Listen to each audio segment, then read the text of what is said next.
But the secret that I'm going to talk about isn't the secret that you expect it to be. I'm going to talk about why we ran SEAL training, how we ran it, and what the purpose of the training that JP and I ran, what the purpose of it was. So if you don't know, at a certain point in our career, after our last deployment together, JP and I were in charge of the training for the West Coast SEAL teams. And the part that JP specifically worked in was close quarters combat and urban combat. So what we were doing, yeah, listen, we wanted people to know how to shoot straight. Yeah, we wanted to make sure they had good weapons handling skills. Yes, all that stuff was important. But the main secret of what we were trying to do was get people to freak out and lose their minds. That's actually what we were trying to do. We were trying to put so much stress and so much mayhem on these people that they would freak out and lose their minds. What do? We want to get the amygdala part of the brain working, which is going to pump out all that adrenaline and epinephrine and norepinephrine. It comes exploding out into their system, get their cortisol flowing. Y'all know about this. What do they call it? The chemical cocktail that makes the heart rate increase, increases your blood pressure, makes your blood vessels going to non-essential organs get restricted, opens up the blood vessels to your limbs and to your muscles so that you are ready for action, dilating the pupil, causing that tunnel vision to happen. That's a physiological thing that happens when people get freaked out. Their vision goes like this, tunnel vision. Their hearing becomes impaired. We want their hearing to become, yeah, there's machine gun fire going on, but who here has ever dealt with someone that's in a stressful situation and you're calling their name and they're not listening to you and you have to walk over and grab them? What was it? The opening scene of Saving Private Ryan, that happens. The captain, Tom Hanks, he's just overwhelmed and the senior NCO's got to come over and grab him. He can't yell to him. That's not working. The hearing is impaired. And on top of all that, what happens? People get emotional. They get hyper emotional. So when we would run training, that's what we were trying to make happen. Because when all that happens, people's decision-making ability falls apart. And JP and I got to see this countless times when we were running that training. We would see people freeze. We would see people start yelling and screaming. We see people get hyper-focused on one thing. And that's what we were doing. And here's the tough part. All that stuff that happens, all that physiological occurrence that goes down, it is meant to help you. And in many ways, it does help you, right? Of course, you want to have increased blood flow to your muscles. Of course, you want to get focused. You want those things to happen. Those things are going to help you kick in a door. Like when you're filled with adrenaline, like I've seen JP Dinnell kick a door open like it wasn't even there. Why? Because he's hyped up, and that's a positive thing.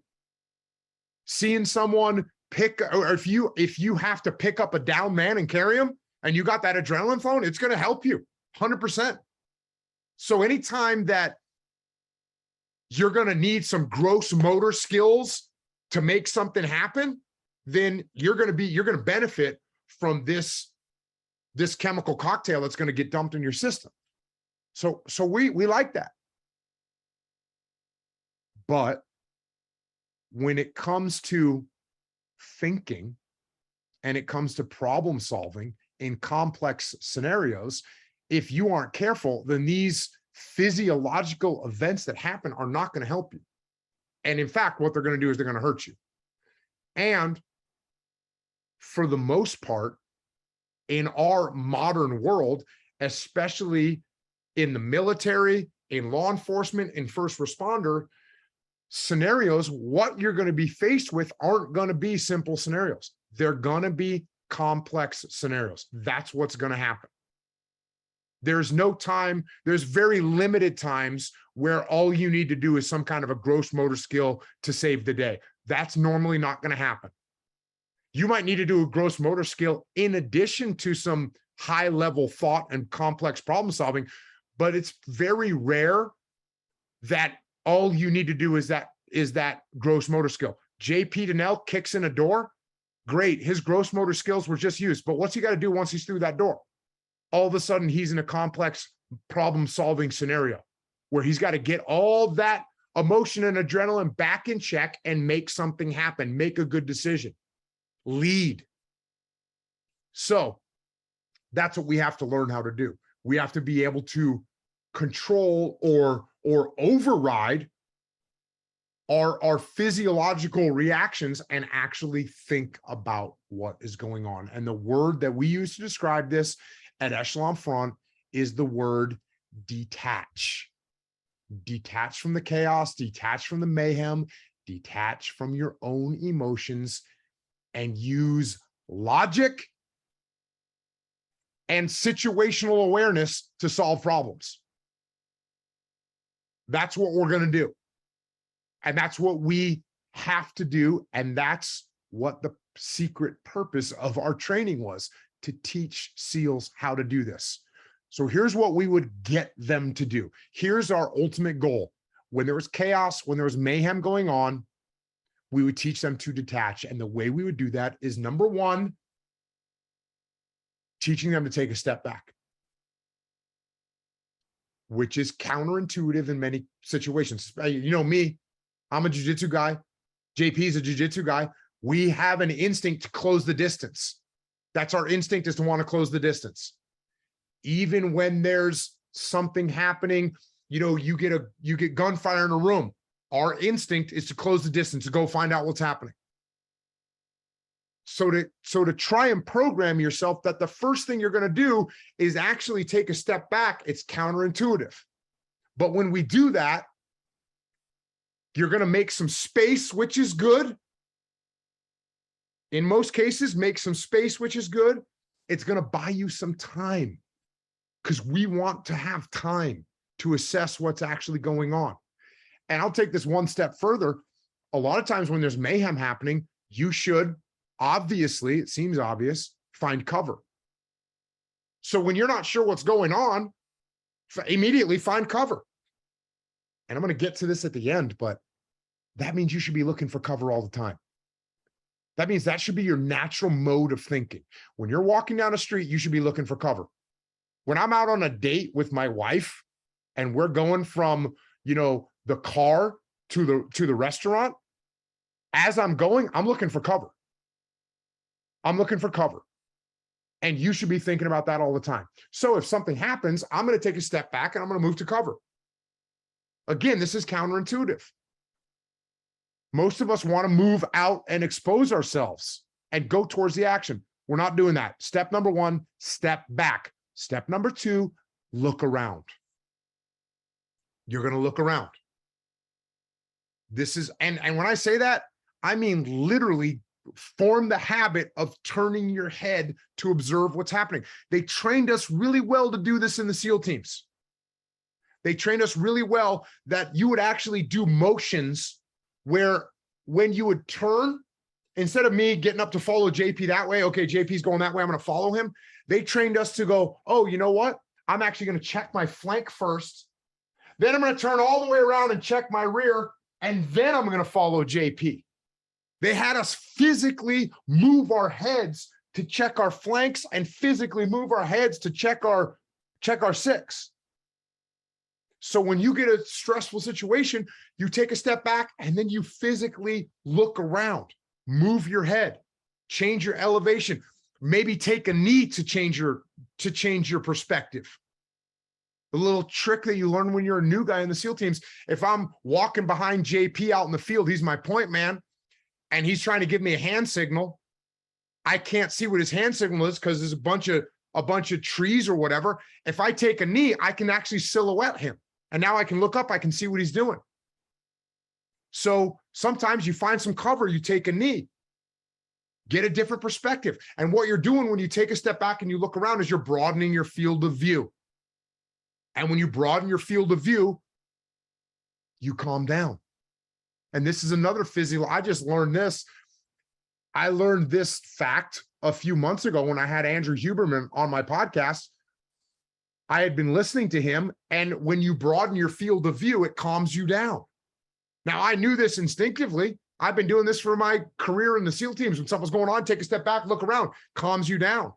That's why when you go to the ocean, you look out at the ocean, you feel calm because it's a big field of view. So look around and then ask yourself, what am I missing? What am I missing? What am I not seeing right now? So many people fail in stressful situations because they're looking at what they're looking at and then they're not seeing something else. I am immediately asking myself that question, what am I missing right now? Oh, shots are getting fired, or, I heard a loud noise. I don't know what it is. What? Okay, it's over there. Cool. I get it. What am I missing? What perspective am I not seeing? What perspective am I not seeing? Am I not thinking about, well, if I'm dealing with a perpetrator, what perspective do they have right now? Or a victim, I see a victim, what perspective do they have right now? Or a bystander, we're in a situation where there's bystanders, what is their perspective right now? So we have to look around. We look around not just from our own viewpoint, we're trying to see other people's perspectives as well. Next thing, number 3, take a breath. This is you commanding your brain to calm down. That's what it is. And if you've ever heard me talk about this before, the reason I originally would take a breath in stressful situations is because I knew when I keyed up my radio to say something, I didn't want to sound like I was panicking. Because if I get on the radio and say, JP, get over to this building right now. JP is going to come over to the building, and then when we get to the debrief, he's going to say, hey, Jocko, you okay? Because you sounded like a baby, and everyone's going to make fun of me, and I don't want people to make fun of me. So what am I going to do? Before I get on the radio, I'm going to, JP, it's Jocko. I need you over in this building 34 right now. And now I sound like I'm calm. And by the way, when I'm freaking out on the radio, what does that make JP do? JP might start freaking out on the radio. Now Leif starts freaking out. Now we're all freaking out. We're all yelling. We're all screaming. We're all panicking. That's a problem. So we got to be careful of that. So take a step back, take a deep breath, big inhalation. Okay, that's telling your brain to calm down. And now, once we've done that, we're going to make our next move. What's our next move? Figure out what small action you're going to take. We're not looking to overcommit, but we're trying to figure out what to do next. What's my next move? So, okay, looks like the problem's over there. I see another piece of cover I can get to. All right, makes sense to go there. Take 10 steps. I'm in this next piece of cover. I have a different perspective. Now I do it again. I do this whole thing again, right? Look around. Take a breath. Assess what's happening. And I'm going to keep repeating this, reading that feedback, and then repeating this process. So that's what it is. We're going to step back. We're going to look around. We're going to take a breath. We're going to figure out what to do next. We're going to do it.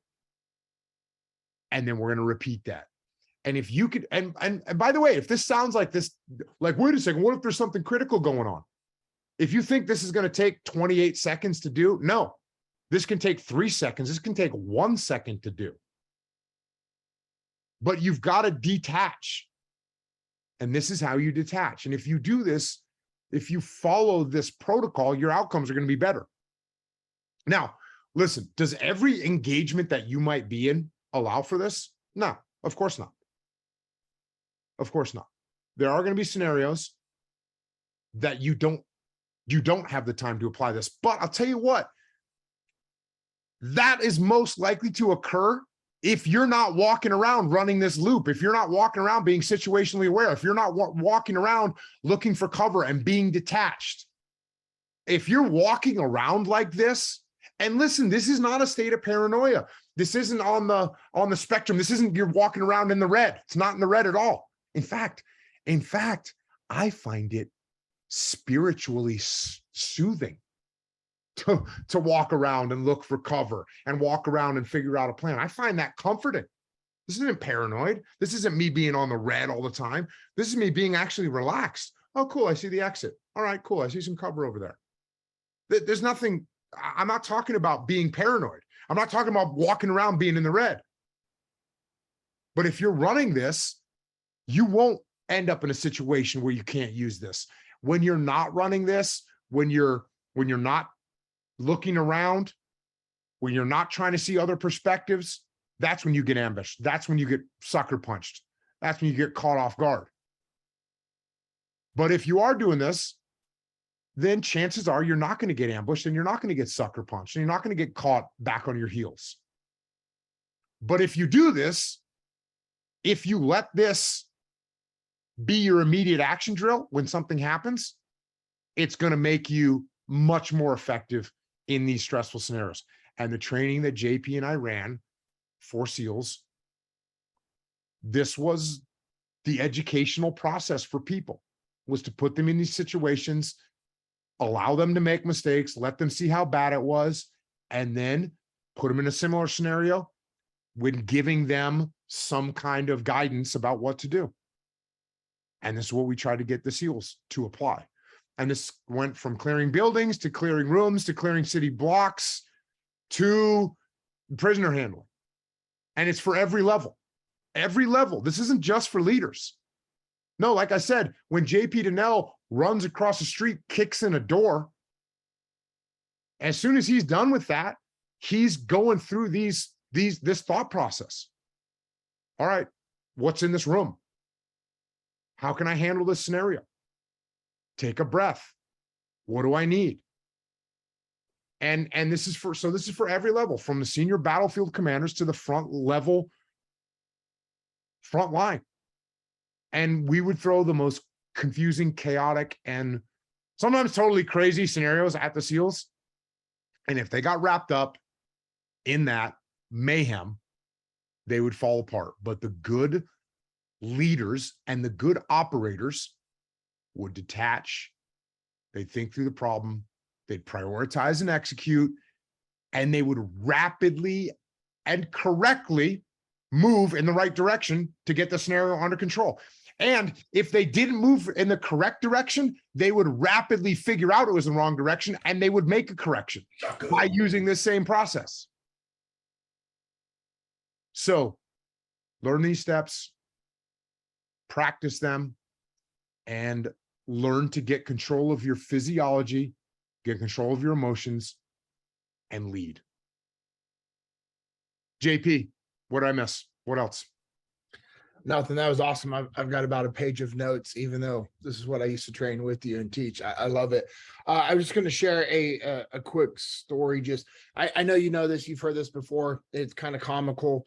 When I got out of I was in the teams when I was started training MMA, and I had a fight when I was still in. I was getting ready to transition out, and my coaches after the first couple of fights were like, "Dude, you're like a video game. We tell you exactly what to do, and you do it during the fight. Like, how is that possible? Nobody else is able to listen to us and hears what's going on." And I remember go, "What do you mean? I can hear everything you guys are saying.